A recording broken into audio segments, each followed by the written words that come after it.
Hey guys, नमस्ते, सत श्री अकाल। मेरा नाम है Nivedita. I live in Munich, Germany. मेरे चैनल पे आपका स्वागत है।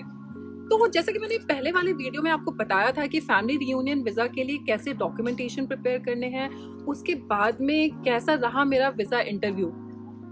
इस वीडियो में मैं आपको बताने वाली हूँ कि कैसा रहा मेरा मैरिज वेरिफिकेशन का एक्सपीरियंस, क्या क्या क्वेश्चंस मुझसे पूछे गए और फिर कैसे मैंने फॉलो अप लिया। इससे पहले मैं आपको बताना चाहूँगी कि मेरा जो मैरिज सर्टिफिकेट था वो अपोस्टिल नहीं था।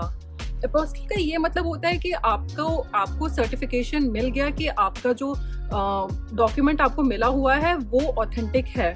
बट ये मुझे टाइम ही नहीं मिला। मेरी शादी हुई उसके तुरंत बाद से मेरा अपॉइंटमेंट डेट था वीज़ा इंटरव्यू का, तो मुझे बिल्कुल टाइम नहीं मिल पाया था। इसकी वजह से अपोस्टिल नहीं करा पाई थी मैं। तो मैं आपको रिकमेंड करूँगी कि आप अपोस्टिल करा लें अगर आपके पास टाइम हो तो, क्योंकि उससे हो सकता है, चांसेस हैं कि आपको ये मैरिज वेरिफिकेशन के लफड़े में पड़ना ही ना पड़े। तो अब मैं शुरू करती हूँ कि क्या रहा मेरा मैरिज वेरिफिकेशन का एक्सपीरियंस। तो सबसे पहले एक तो मेरे को इंटरव्यू दिए हुए 2 महीने बीत चुके थे। 2 महीने बीतने के बाद भी कोई भी ना मेरे पास मेल आया था, ना मेरे पास कॉल आया था। सीरियसली मैं हमेशा अपने फ़ोन को ना साइलेंट में कभी रखा ही नहीं कि हो सकता है कुछ कॉल आ जाए, हो सकता है कोई इन्फॉर्मेशन मिल जाए, लेकिन कुछ इन्फॉर्मेशन नहीं मिला। 2 महीने बाद में मेरे स्पाउस के यहाँ पे 2 लॉयर गए। इस बीच में इस 2 महीने में ना मैं अपने जो पेरेंट्स थे उनके यहाँ चली गई थी। बट उसके बाद में फिर ये हुआ कि उन्होंने जाके सीधे दरवाज़ा नॉक किया। मेरी मदर इन लॉ ने दरवाज़ा खोला। तो मतलब थैंकफुली ये था कि सबको पता था कि कभी ना कभी उनको आना है, तो माइंड मेकअप था उनका। बट स्टिल गाइज उन्होंने कुछ भी ना कॉल करके बताया था, वो अचानक से सीधे घर पे चले गए थे। तो please be prepared for that. Mother in law ने दरवाज़ा खोला, उनको अंदर अच्छे से वेलकम किया।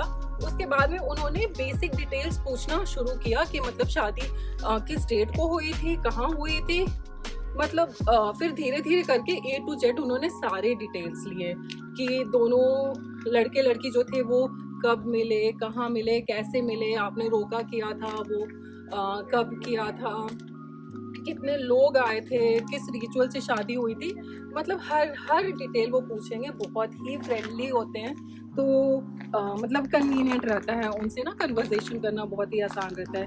फिर इसके बाद में उन्होंने कुछ फोटोज़ देखे शादी के। तो शादी का एल्बम तो आया नहीं था हमारा, तो उन्होंने फोटोज़ मतलब लैपटॉप में मेरी सिस्टर इन लॉ ने सारा फोटोज़ जो भी वो कह रहे थे कि इस रस्म का दिखाओ, उस रस्म का दिखाओ, सारा उन्होंने दिखा दिया उनको। उसके बाद में उन्होंने हमारे नेबर्स जो वहाँ पे स्पाउस के यहाँ जो नेबर्स थे उनको बुलाया। नेबर्स आए, उनसे उन्होंने जो आधार कार्ड होता है उसका कॉपी लिया, सबसे पहले उसमें साइन करवाया और बेसिक डिटेल्स पूछे कि शादी कहाँ पे हुई थी, किस जगह पे हुई थी, पैलेस का नाम क्या था, आप गए थे शादी में, बस ये सब छोटी मोटी डिटेल्स पूछ करके उनको भेज दिया। इसके बाद में फिर उन्होंने पूछा कि हमें पंडित जी से मिलना है, क्या मिल सकते हैं। तो फिर मदर इन लॉ थी, उन्होंने बोला हाँ जी मिल सकते हैं, घर के पास ही रहते हैं। तो फिर उनको लेकर के मदर इन लॉ गई पंडित जी के पास में। पंडित जी ने फिर उनको मतलब सब कुछ बताया कि हाँ मैंने ये शादी कराई है। फिर पंडित जी से उन्होंने सिग्नेचर लिया, कुछ साइन करवाया उनसे और उनका भी आधार कार्ड का कॉपी लिया। तो इस तरह से स्पाउस के यहाँ का जो वेरिफिकेशन होता है ना वो खत्म हुआ। इसके बाद में फिर मुझे कुछ वीक बाद में कॉल आया, उनका लॉयर का कॉल आया। तो लॉयर ने मुझसे पूछा कि हमें आपसे मिलना है, आपसे मिलना ज़रूरी है। मैं तो वहाँ पे उस समय थी नहीं जब वो गए थे, मैं अपने पेरेंट्स के यहाँ आ गई थी और मेरा जाना पॉसिबल भी नहीं था। तो एक प्रॉब्लम यहाँ ये थी कि मेरा जो पासपोर्ट में एड्रेस था वो था गुड़गांव का, जहाँ पे मैं काम करती हूँ, बट मैं उस जगह पे भी नहीं थी, मैं थी अपने पेरेंट्स के यहाँ। तो वो जो मिलने की बात कर रहे थे मेरे से, वो गुड़गांव में मिलने की बात कर रहे थे, तो मैं उस जगह पे भी जा नहीं सकती थी। मैंने उनको रिक्वेस्ट किया कि क्या मैं मतलब क्या आप किसी को भेज सकते हैं, क्योंकि मेरा वहाँ जाना पॉसिबल नहीं हो पाएगा। तो मतलब ही वॉज काइंड इनफ, बहुत ही अच्छे नेचर का था वो। उसने फिर बोल दिया कि ठीक है, मतलब मैं कोशिश करता हूँ किसी को भेजने का आपके यहाँ ही। तो मतलब टाइम लगा, मुझे लगता है जैसे वो मिड ऑफ मई में मेरे स्पाउस के यहाँ गए थे, तो जून लास्ट में वो मेरे यहाँ फिर आए। तो मेरे यहाँ आने से पहले उन्होंने इन्फॉर्म कर दिया था कि आज कोई आने वाला है। लॉयर खुद नहीं आता, उसने किसी को भेजा था। तो मेरे यहाँ आकर के फिर से उसने बहुत सारे क्वेश्चंस पूछे कि मतलब मेरे बेसिक डिटेल्स पूछे कि मैं कहाँ पे मेरा जन्म हुआ है और किस हॉस्पिटल में जन्म हुआ है, मेरे भैया के बारे में, मेरी भाभी के बारे में, वो कहाँ की रहने वाली हैं, वो कहाँ जॉब करती हैं, किस कंपनी में जॉब करती हैं। मतलब A to Z सारा इन्फॉर्मेशन उन्होंने मुझसे लिया। मतलब जितना भी वो इन्फॉर्मेशन ले रहे थे ना, वो सारा एक शीट में लिखते जा रहे थे। उसके बाद में फिर उसने मेरे भी नेबर्स को बुलाया, 2 नेबर को बुलाया, उनसे आधार कार्ड का कॉपी लिया, बट कोई क्वेश्चन नहीं पूछा था। उसके बाद में फोटोग्राफ्स वगैरह, 1-2 फोटो, ज़्यादा फोटो नहीं देखा उसने, फोटोज लिया। लास्ट में जाते टाइम में उसने मेरी फोटो अपने घर के साथ में, मेरी फोटो घर के साथ में लिया और एक मेरी फैमिली के साथ में फोटो लिया। इस तरह से फिर सारा रैप अप करके वो चला गया। 1 वीक बाद में फिर मेरे पास कॉल आता है लॉयर का, ये बोलने के लिए कि मैम कुछ जो इन्फॉर्मेशन थी वो पेंडिंग रह गई थी, तो हमें वो इन्फॉर्मेशन चाहिए होगी। तो मैंने बोला ठीक है, मैं हर तरह से आपका हेल्प करूँगी, बताइए क्या चाहिए। तो उसने मेरे से कुछ इन्फॉर्मेशन और मांगी, जैसे कि आप जिस घर में यहाँ पे रह रही हैं, अपने पेरेंट्स के यहाँ रह रही हैं, तो वो घर आपका अपना है? तो हमारा घर वो अपना नहीं था, रेंटेड था। तो उसने रेंट का डिटेल्स पूछा मुझसे कि क्या रेंट आप देते हैं। रेंट देने के बाद में उसने मुझसे पूछा कि रेंट एग्रीमेंट है आप लोगों का? तो मेरे पास रेंट एग्रीमेंट था, तो मैंने बोला हाँ, वो मैं आपको भेज दूँ।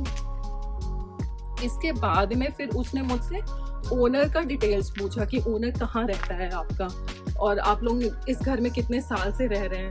तो ओनर का मैंने उसे डिटेल्स दे दिया, फ़ोन नंबर दे दिया। उसने बोला था कि मैं ओनर को भी आपके कॉल करूँगा कुछ इन्फॉर्मेशन पूछने के लिए।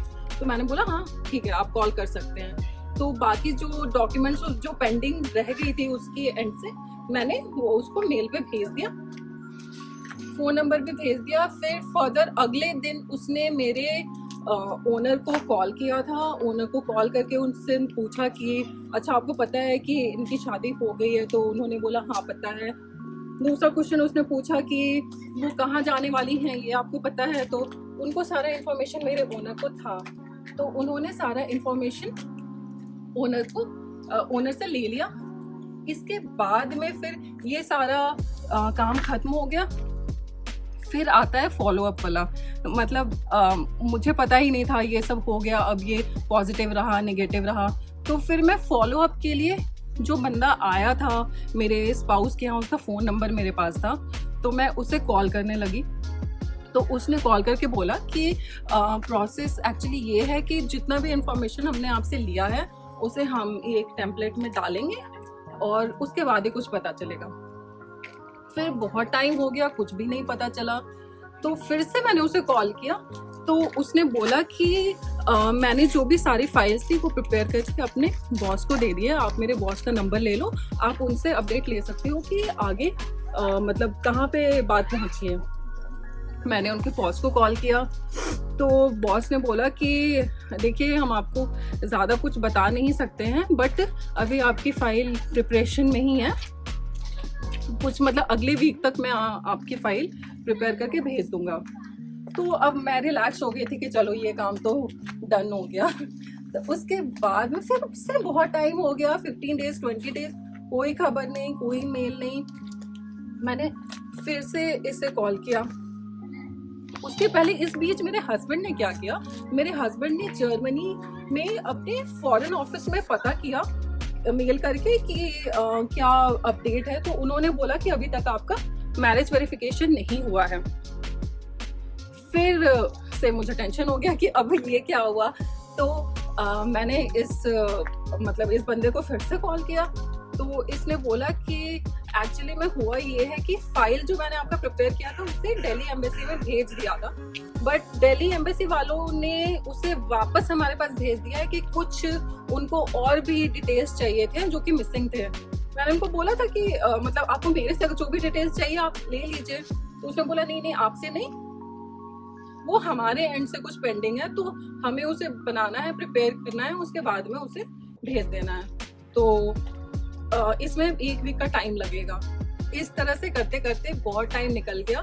फिर फाइनली मैंने उसे फिर से 20 डेज बाद कॉल किया तो पता चला कि उसने सारा फाइल मतलब फाइनली दिल्ली एम्बेसी को भेज दिया है। तो ये था मेरा पूरा मैरिज वेरिफिकेशन का प्रोसेस।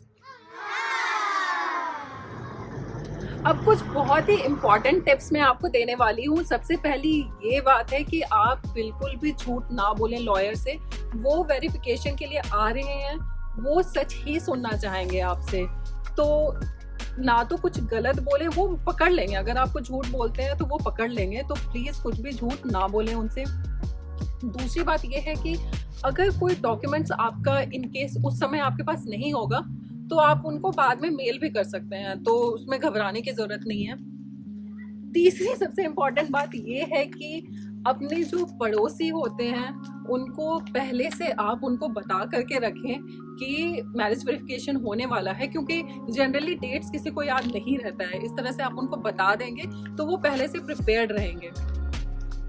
तो आई होप कि आपको इस वीडियो से कुछ ना कुछ सीखने को मिला होगा। मुझे ये सब चांस नहीं मिल पाया था, मुझे कुछ भी नहीं पता था, तो उम्मीद करती हूँ ये वीडियो आपको पसंद आया होगा। अगर आपको ये वीडियो पसंद आया होगा तो please hit the like button.